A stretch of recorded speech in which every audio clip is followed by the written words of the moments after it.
समय ज़्यादा दूर नहीं है, नज़दीक है। उमेश कुमार जी अपनी पार्टी से चुनाव लड़े, रिजल्ट उनके सामने होगा, उनको भी पता चल जाएगा कि उनकी पार्टी राष्ट्रीय पार्टी बनने लायक है या क्षेत्रीय पार्टी तक भी सीमित। कहते थे कि उमेश कुमार जी किसी पार्टी को ज्वाइन करके चुनाव लड़ेंगे, पर इस बार तो उन्होंने जो सिक्का ही कुछ देखिए, उमेश कुमार जी पहले सारी पार्टियों में जाके देख चुके हैं, लेकिन जब उनकी दाल नहीं गली तो उसके बाद उन्होंने अपनी पार्टी का निर्माण किया। तो उमेश कुमार जी ने कहा कि मैं अपनी सीट छोड़ सकता हूँ मुख्यमंत्री जी के लिए। तो इसका मतलब उमेश कुमार जी जो है वो भाजपा में अच्छी पैठ रखते हैं, वो सरकार से वाकई बड़े हैं। जो उमेश कुमार जी को लेकर वीरेंद्र रावत जी ने कहा कि ये भाजपा की बी टीम है, आपको ऐसा क्या है कि वो भाजपा के लोगों पर तीर नहीं कसते, वो हमेशा हर बात कांग्रेस पे लेके क्यों जाते हैं, और जबकि सत्ता में तो भाजपा है। अगर हम किसी भी पार्टी से अगर मुकाबला करते हैं तो सत्ताधारी पार्टी से करते हैं, तो अगर उनको भी कहीं कोई बात करनी होती तो उनको भी सत्ताधारी पार्टी को निशाने पे लेना चाहिए, उन तक अपनी बात पहुंचानी चाहिए, लेकिन वो हमेशा कांग्रेस को टारगेट करते हैं। कि उत्तराखंड क्रांति दल की हवा तो है, लेकिन सोशल मीडिया पर वो हवा है, धरातल पर वो हवा दिखाई देती नहीं है, धरातल पर वो लोग दिखाई देते नहीं। अब वो 10 लोग जब को यूकेडी के सपोर्टर होंगे तभी तो वो कमेंट कर रहे होंगे। आप ये देखिए, सोशल मीडिया में लगातार यूकेडी के कई हजार लाइक्स आते हैं, कई हजार कमेंट्स आते हैं, तो इतने लोग, देखिए जरूरी नहीं कि हर व्यक्ति सड़क पे आकर संघर्ष करे। तो फिर प्लेन्स में जो चुनाव लड़ने की बात यूकेडी कर रही है, हरिद्वार जिले में, रुड़की में जैसे कार्यक्रम में लोगों ने कहा कि इस बार हम तैयारी कर चुके हैं, आप कानपुर से यूकेडी से तैयारी कर रही हैं, तो लोग फिर क्यों जो प्लेन के हैं वो क्यों चुने हैं आपको? क्योंकि जब आपकी पार्टी और आपका संगठन सिर्फ पहाड़ियों की और पहाड़वाद की बात करते हैं। जब हम दूसरे प्रदेशों में जाते हैं, गुजरात में जाते हैं, जय गुजरात जय गुजराती कह सकते हैं, तो उत्तराखंड में जय पहाड़ जय पहाड़ी क्यों नहीं कहा जा सकता? ये तो केवल जो विपक्ष के जो लोग हैं, भाजपा और कांग्रेस के लोग हैं, ये उनके द्वारा उड़ाई गई अफवाहें हैं कि ये पहले देखिए, पहले क्या होता है, भाजपा जो है वो हिंदू मुसलमान करती है, कभी मंदिर मस्जिद करती है, इनका काम तो सिर्फ बांटने का काम है। उमेश कुमार जी तो जो इंडस्ट्री एरिया है उसका भी 2-2 बार फित्ता कटवा देते हैं, वो सरकार से बड़े हैं, वो कुछ भी कर सकते हैं, लेकिन हम तो क्या है कि हम तो एक कार्यकर्ता है, एक कार्यकर्ता के रूप में काम कर रहे हैं, हमारी तो पहुँच सीएम साहब तक नहीं है। नमस्कार, मैं हूँ ऋषभ शर्मा और आप देख रहे हैं द न्यूज़ वाला नेटवर्क। और इस वक्त हम मौजूद हैं खानपुर विधानसभा क्षेत्र के तमाम जगहों पर। आजकल आप देखेंगे कि चुनाव उत्तराखंड में सक्रिय होते जा रहे हैं, चुनावी बिगुल बज चुका है, तमाम राजनीतिक दावेदार जो हैं अपने दावेदारी पेश कर रहे हैं। 27 विधानसभा चुनाव जो है बड़ा ही गरमाया हुआ है, जिसने राजनीतिक गलियारे में हलचल मचा रखी है। इस बार खानपुर की जनता क्या चाहती है? जनता बदलाव चाहती है या नहीं, एक सबसे बड़ा सवाल ये भी है। इस बार तमाम पैमानों को लेकर के खानपुर विधानसभा क्षेत्र में हम बातचीत करने के लिए मौजूद हैं एक हमारे खास मेहमान के साथ, जो कि आप हमारा खास कार्यक्रम देख रहे हैं जिसका नाम है कौन बनेगा जनप्रतिनिधि। इस कार्यक्रम में हम तमाम लोगों को अपने बुलाते हैं जो लगातार दावेदारी कर रहे हैं जनता के बीच में, जनता के मुद्दों को उठाते हैं, जनता की आवाज़ बनते हैं। ऐसे ही एक आवाज़ से आज आपको परिचय करा रहे हैं जो कि खानपुर विधानसभा में लगातार अपनी पार्टी और अपनी जड़ों को मजबूत करने में लगी हुई हैं, महिला नेत्री हैं, लगातार लंबे समय से जनता के सेवा में लगी रहती हैं, जनता के हितों को लेकर सवालात और उनकी आवाज़ उठाती रहती हैं। हमारे साथ मौजूद हैं ऋतु कांडियाल जी, जो कि यूकेडी पार्टी से, उत्तराखंड क्रांति दल से, और खानपुर विधानसभा में लगातार काम कर रही है। नमस्कार मैडम, स्वागत है। नमस्कार ऋतु जी, सबसे पहला सवाल मेरा यही होगा कि क्या इस बार खानपुर की जनता 27 विधानसभा चुनाव में बदलाव चाहती है, और चाहती है तो क्यों चाहती है? देखिए, खानपुर की जो जनता है वो बदलाव चाहती है, क्योंकि खानपुर विधानसभा में जितने कार्य होने चाहिए थे वो नहीं हो पाए, और लोग जो हैं वहाँ पे बहुत ज़्यादा पीड़ित हैं, चाहे वो किसान जो है हमारे, चाहे वो हर साल जो आने वाली बाढ़ है उससे पीड़ित हैं, जो हमारे युवा हैं उनको 70% का रोज़गार नहीं मिल पा रहा है, महिलाएं जो हैं उनकी वो सुरक्षित नहीं है।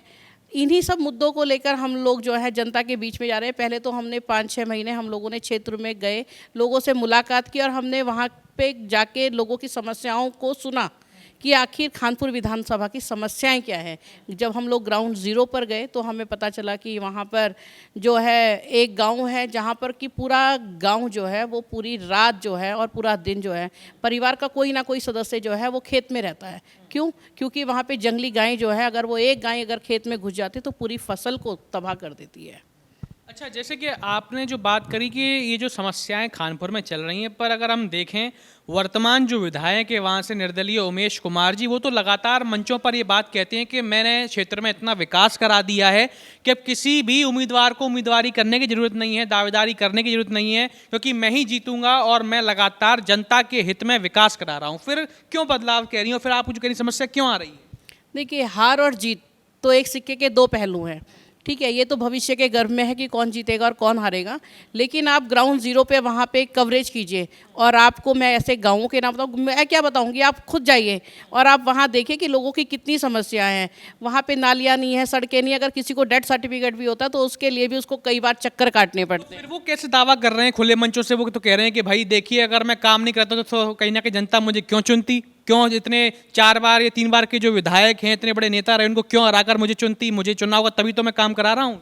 देखिए, कई बार क्या होता है ना, जनता से गलतियां भी हो जाती हैं। हो सकता है वो गलती में जीत गए हों और जनता ने उन्हें जिता दिया हो, कि हो सकता है कि शायद कुंवर फडनवीस सिंह चैंपियन जैसे अच्छे वो विधायक साबित हों। लेकिन मुझे लगता है कि जो मैंने जाकर देखा है क्षेत्र में, तो मुझे तो लगता है कि शायद वो फेलियर है।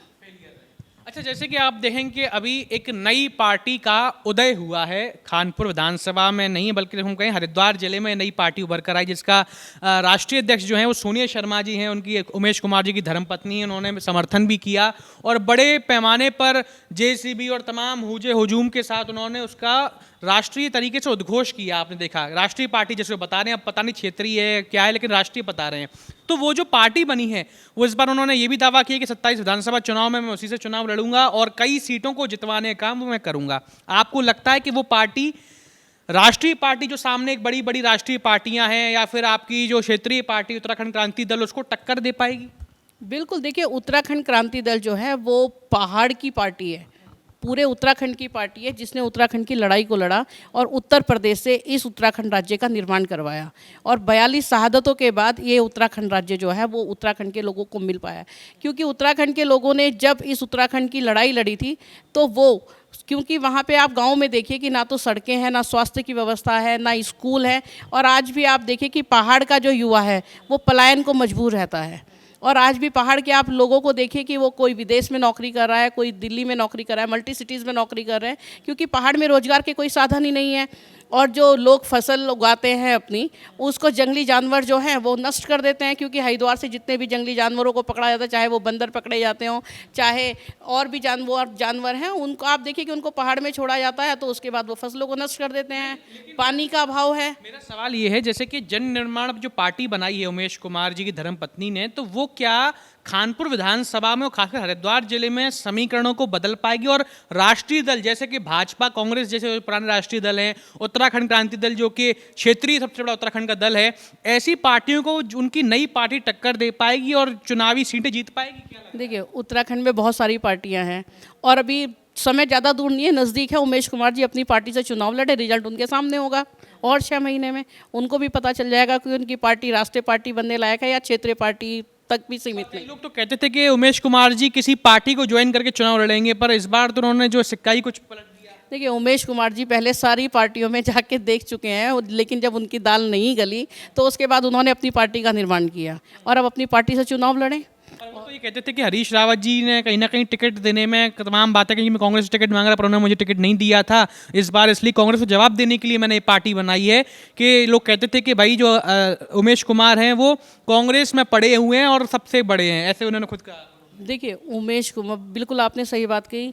आप ये देखिए, उमेश कुमार जी चुनाव जीते, चुनाव जीतने के बाद मुख्यमंत्री जी को जब चुनाव लड़ना था तो उमेश कुमार जी ने कहा कि मैं अपनी सीट छोड़ सकता हूं मुख्यमंत्री जी के लिए। तो आप ये बताइए कि किसी और विधायक ने क्यों नहीं कहा? तो इसका मतलब उमेश कुमार जी जो है वो भाजपा में अच्छी पैठ रखते हैं, वो सरकार से वाकई बड़े हैं कि वो मुख्यमंत्री के लिए अपनी सीट छोड़ सकते हैं।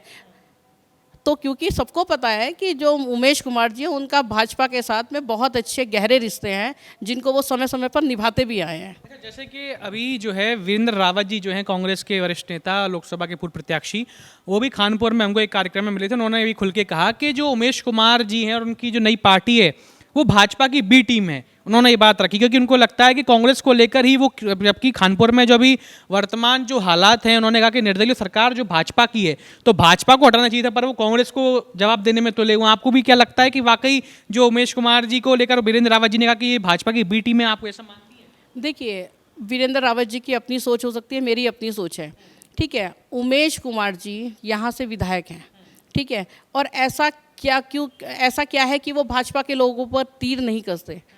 वो हमेशा हर बात कांग्रेस पे लेके क्यों जाते हैं, और जबकि सत्ता में तो भाजपा है। अगर हम किसी भी पार्टी से अगर मुकाबला करते हैं तो सत्ताधारी पार्टी से करते हैं, तो अगर उनको भी कहीं कोई बात करनी होती तो उनको भी सत्ताधारी पार्टी को निशाने पे लेना चाहिए, उन तक अपनी बात पहुंचानी चाहिए, लेकिन वो हमेशा कांग्रेस को टारगेट करते हैं। ऐसा क्यों? अच्छा, जैसे कि अभी भाजपा की अगर हम बात करें, भाजपा की पृष्ठभूमि जो है, इस बार कई सारे दावेदार जो हैं वो दावेदारी कर रहे हैं, कुछ पुराने दावेदार भी हैं, कुछ नए नए दावेदार भी अपनी दावेदारी कर रहे हैं। और अगर बात करें वहाँ से पूर्व दावेदार जो लगातार दावेदारी करते आए हैं, प्रणव सिंह चैंपियन जी, उनकी धर्मपत्नी रानी देवीना जी भी लगातार जनसंपर्क कर रही हैं। तो कई लोग ये कह रहे हैं कि महिला फैक्टर जो है शायद इस बार काम कर सकता है, अगर उनको टिकट हो जाए तो काफ़ी बड़ा बदलाव देखने को मिल सकता है। आपको क्या लगता है कि भाजपा की जड़ें इस बार कितनी मजबूत हैं उत्खानपुर? देखिए, जहाँ तक मैंने क्षेत्र में सर्वे किया है तो भाजपा तो मुझे मजबूत नहीं, कमज़ोरी नज़र आई है। क्योंकि जैसे जैसे मैं गांवों में गई हूँ तो लोगों का साफ कहना था कि भाजपा से तो इतने दुखी हो चुके हैं, केवल विधानसभा में नहीं पूरे प्रदेश में ही। तो इस बार तो हम बदलाव के मूड में हैं। बिल्कुल होगा। तो बदलाव की जैसे बात करी, उत्तराखंड क्रांति दल की अगर हम पृष्ठभूमि की बात करें, यूकेडी की जब हम बात करते हैं तो तमाम, चाहे वो इधर की विधानसभा क्षेत्रों हरिद्वार जिले की या अन्य विधानसभा देहरादून विधानसभा क्षेत्र में हम जहाँ ग्राउंड रिपोर्ट्स कर रहे हैं, वहाँ पर लोग एक बात बार बार जिक्र करते हैं कि उत्तराखंड क्रांति दल की हवा तो है, लेकिन सोशल मीडिया पर वो हवा है, धरातल पर वो हवा दिखाई देती नहीं है, धरातल पर वो लोग दिखाई देते नहीं। चाहे हम बात करें ऋषिकेश विधानसभा की, चाहे हम बात करें हरिद्वार में, जितनी विधानसभा में जाता हूँ लोगों से बात करता हूँ, तो आखिर ये आपको लगता है कि वाकई ये सच बात वो लोग कह रहे हैं? देखिए, क्या होता है कि जब 10 लोग अगर सोशल मीडिया पे कमेंट करते तो वो 10 लोग हैं ना, तो अब वो 10 लोग जब कोई यूकेडी के सपोर्टर होंगे तभी तो वो कमेंट कर रहे होंगे। आप ये देखिए, सोशल मीडिया में लगातार यूकेडी के कई हज़ार लाइक्स आते हैं, कई हज़ार कमेंट्स आते हैं, तो इतने लोग, देखिए ज़रूरी नहीं कि हर व्यक्ति सड़क पे आके संघर्ष करे। बहुत से लोग जो होते हैं कि वो चाहते हैं, आप यहाँ पे कानपुर विधानसभा में जाइए कि लोगों के दिमाग में है कि हाँ बदलाव होना चाहिए, भाजपा से दुखी हैं, कांग्रेस को तो वो यहाँ पे सपोर्ट ही नहीं करते, ठीक है, लेकिन उनका कहना है कि बदलाव होना चाहिए और भाजपा से दुखी हैं। चाहे वो अंकिता भंडारी हत्याकांड हो, अंकिता भंडारी हत्याकांड में आप देखिए कि पूरे पहाड़ ने, पूरे उत्तराखंड ने संघर्ष किया, लेकिन रिजल्ट क्या रहा? उत्तराखंड क्रांति दल जो है, लोग ये कहते हैं कि उत्तराखंड क्रांति दल की जो राजनीतिक है वो एग्रेसिव नेचर की, और दूसरा पहाड़ियों के लेकर है। वो तो जब वो पहाड़ियों की राजनीति कर रहे हैं या वो करते हैं, वहाँ की आवाज़ आपने सुना, उनका नारा भी आप लोग कहते हैं कि जय पहाड़ जय पहाड़ी। तो फिर प्लेन्स में जो चुनाव लड़ने की बात यूकेडी कर रही है, हरिद्वार जिले में, रुड़की में, जैसे कार्यक्रम में लोगों ने कहा कि इस बार हम तैयारी कर चुके हैं, आप कानपुर से यूकेडी से तैयारी कर रही हैं, तो लोग फिर क्यों जो प्लेन के हैं वो क्यों चुने हैं आपको? क्योंकि जब आपकी पार्टी और आपका संगठन सिर्फ पहाड़ियों की और पहाड़वाद की बात करता है। देखिए, आप महाराष्ट्र में जाइए तो क्या कहा जाता है? जय महाराष्ट्र, जय महाराष्ट्रियम। अगर उत्तराखंड राज्य जो है वो पहाड़ी राज्य है कहा जाता है। आप कहीं बाहर से जाएंगे तो आप कहेंगे उत्तराखंड, अच्छा आप पहाड़ से हैं, यही तो कहा जाता है। तो अगर हम पहाड़ में जय पहाड़ जय पहाड़ी कह रहे हैं तो उसमें क्या बुराई है? जब हम दूसरे प्रदेशों में जाते हैं, गुजरात में जाते हैं, जय गुजरात जय गुजराती कह सकते हैं, तो उत्तराखंड में जय पहाड़ जय पहाड़ी क्यों नहीं कहा जा सकता? ये तो केवल जो विपक्ष के जो लोग हैं, भाजपा और कांग्रेस के लोग हैं, ये उनके द्वारा उड़ाई गई अफवाहें हैं। अच्छा, एक व्यक्ति उन्होंने भी ये कहा था कि जब कोई यूकेडी का व्यक्ति बोले तो आशीष नेगी जी जो हैं वो लगातार, अभी महाराष्ट्र भी गए थे, वहाँ पर भी उन्होंने बात रखी, तो लोग ये कह रहे हैं कि जब आशीष नेगी जी दूसरे जगहों पर जाते हैं तो वहाँ पर जय पहाड़ जय पहाड़ी कह रहे हैं, उन्हें कोई दिक्कत नहीं है, जय महाराष्ट्र भी सुन रहे हैं, लेकिन जब कोई दूसरे प्रांत का व्यक्ति अगर अपनी नारा यहाँ लगा दे उत्तराखंड में तो उन्हें आपत्ति क्यों नहीं लगती? क्यों सिर्फ उन्हें यही क्यों कहना कि नहीं आप जय पहाड़ जय पहाड़ी को, तभी आप यहाँ का कहीं ना कहीं ठीक माना जाएगा? तो ये बात उन्होंने खुल करके रखी कई लोगों ने, ये क्यों ऐसे मानते हैं? फिर अगर सबका सम्मान है तो सबका सम्मान एक जगह सब जगह होना चाहिए। देखिए, कोई भी व्यक्ति अगर अपने राज्य से यहाँ पे आता है उसका सम्मान है, आप आइए, स्वागत है। लेकिन आशीष नेगी जी का साफ कहना ये है कि अगर कोई व्यक्ति यहाँ पे आए वो हमारे मेहमान है, अतिथि देवो भव। लेकिन अगर कोई व्यक्ति यहाँ पे गलत हरकतें करता है और किसी तरह की उपद्रव करता है तो हम उसके खिलाफ हैं। इसलिए कहने का मतलब उनकी जो सोच है वो एकदम क्लियर, बिल्कुल क्लियर है। तो इस बार फिर जो जय पहाड़ और जय पहाड़ी का जो नारा है यूकेडी क्रांति दल का, उत्तराखंड क्रांति दल का, तो वो क्या कानपुर विधानसभा में कारगर रहे, काम करेगा इस बार? देखिए, हरिद्वार जो है वो हमारा आंगन है, पहाड़ जो है वो हमारा घर है, लेकिन मैदान जो है वो हमारा आंगन है। तो हम पहाड़, अपने घर और आंगन को साथ लेकर चलेंगे। ये तो जो विपक्ष के जो लोग हैं जो आज की डेट में बौखलाए हुए हैं, ये उनका काम है कि ये पहले देखिए, पहले क्या होता है, भाजपा जो है वो हिंदू मुसलमान करती है, कभी मंदिर मस्जिद करती है, इनका काम तो सिर्फ बांटने का काम है। लेकिन अक्सर के जो विधायक है मोहम्मद शहजादी, वो लगातार आपने देखा होगा कि चाहे विधानसभा सत्र की बात हो या खुले मंचों से, वो लगातार प्लेन पहाड़ की बात बार बार करते हैं कि जो प्लेन पहाड़ है वो होता है क्योंकि जो पहाड़ी विधायक बन जाते हैं, मंत्री बन जाते हैं, वो प्लेन के लोगों की कोई सुध नहीं लेते। वो कहते हैं कि हमारे हरिद्वार जिले से भी कई लोग निकल रहे हैं, लक्सर से कई लोग निकल रहे हैं, नौकरियों को लेकर के, तमाम चीज़ों को लेकर के जो है उन्हें कोई ध्यान रखा नहीं जाता। तो आप भी ये सब मानती हैं कि वाकई ये सब यहाँ चल रहा है? देखिए, मैं विधायक शहजाद जी के बिल्कुल पक्ष में हूँ। वो इसलिए पक्ष में हूँ, उन्होंने बहुत सुंदर बात कही थी।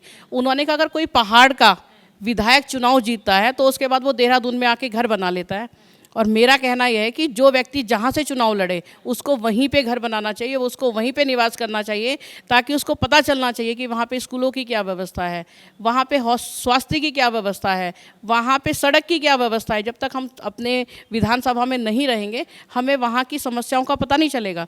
मैं शहजाद विधायक जी से 100% उनके समर्थन में हूँ और उनकी बात से एग्री करती हूँ कि उन्होंने जो कहा वो बिल्कुल सही कहा। इस बार यूकेडी की अगर पृष्ठभूमि की बात करें तो यूकेडी खैरी 70 विधानसभा में चुनाव लड़ने की तैयारी कर रही है।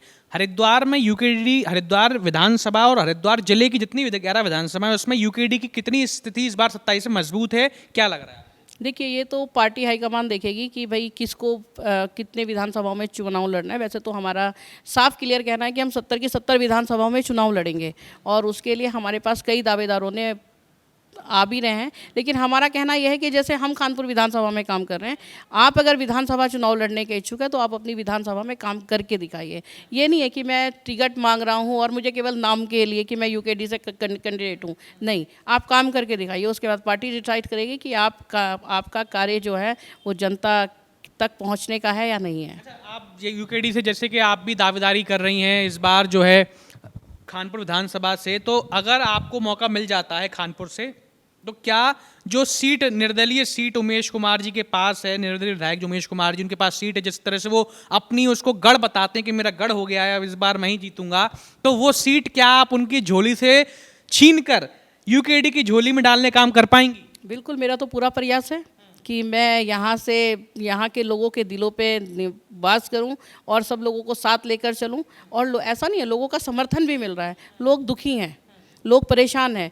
आप महिलाओं की बात देखिए, महिलाओं के पास रोजगार नहीं है, लोगों के घरों में शौचालय तक नहीं है। उत्तराखंड राज्य बने हुए 26 साल हो गए, लेकिन क्या है, आज भी लोग दुखी हैं। किसान जो है, आप ये देखिए कि हर साल बाढ़ की मार झेलता है खादर का किसान जो है। लेकिन क्या ये व्यवस्थाएं जो है परमानेंट नहीं हो सकती ऐसी? उमेश कुमार जी ने तो अपना रिपोर्ट कार्ड भी दिखा दिया, आपने देखा होगा सोशल मीडिया पर, उन्होंने एक पूरा एक मैगजीन टाइप की बनाई कि देखो ये विकास कह रहा है। मैं बोलता नहीं, मैं पूरा का पूरा एक पोर्टफोलियो बना दिया कि मेरा देखो ये विकास, मेरा रिपोर्ट कार्ड है, मैं दिखाता हूँ कि हाँ क्या काम किया क्या नहीं किया है। तो जब इतने काम कर रहे हैं उसके बाद फिर जब विपक्ष के कई जो इधर के विधायक हैं वो भी कहते हैं कि भाई विपक्ष कई बार काम नहीं कर पाता, जहाँ जहाँ विधायक हैं वो कहते हैं कि बजट कम है, सरकार सहयोग नहीं मिल रहा, तो लोग ये बोलते हैं कि जब उमेश कुमार निर्दलीय विधायक हैं वो अपने क्षेत्र में बस सेवा शुरू करवा देते हैं, वो अपने क्षेत्र में एक पॉलिटेक्निकल कॉलेज ले आते हैं सीएम धामी से मांग करके, तो फिर इनको सीखना चाहिए कांग्रेस विपक्ष के विधायकों के भाई क्या काम कैसे कराते हैं। आप किस तरह मानती हैं? देखिए, उमेश कुमार जी तो जो इंडस्ट्री एरिया है उसका भी 2-2 बार फित्ता कटवा देते हैं। वो सरकार से बड़े हैं, वो कुछ भी कर सकते हैं। लेकिन हम तो क्या है कि हम तो एक कार्यकर्ता हैं, एक कार्यकर्ता के रूप में काम कर रहे हैं। हमारी तो पहुंच सीएम साहब तक नहीं है, हमारी पहुंच तक जनता तक है और हम जनता का साथ और सहयोग लेके खानपुर विधानसभा को जीतने का काम करेंगे। इस बार अगर हम बात करें कि आशीष नेगी जी जो हैं वो बाकायदा पूरा युवाओं को सम्मिलित कर रहे हैं उत्तराखंड क्रांति दल में, आपने देखा कि उत्तराखंड क्रांति दल के इस बार 2 टुकड़े हो गए, लोग ये बोल रहे हैं। उत्तराखंड समर्पण दल भी बना, बॉबी पवार और ये त्रिभुवन चौहान जी जो है एक तरफ चले गए, तो क्या इसका नुकसान इस बार 27 विधानसभा चुनाव में उत्तराखंड क्रांति दल को देखने को मिलेगा? कोई नुकसान यूकेडी को नहीं है, सब साथ आएंगे और जब चुनाव का टाइम आएगा, ठीक है, सब लोग साथ में काम करेंगे और आप देखिएगा कि उत्तराखंड क्रांति दल जो है बहुत अच्छे नंबर्स के साथ में और सरकार बनाने में सबसे महत्वपूर्ण भूमिका निभाएगी।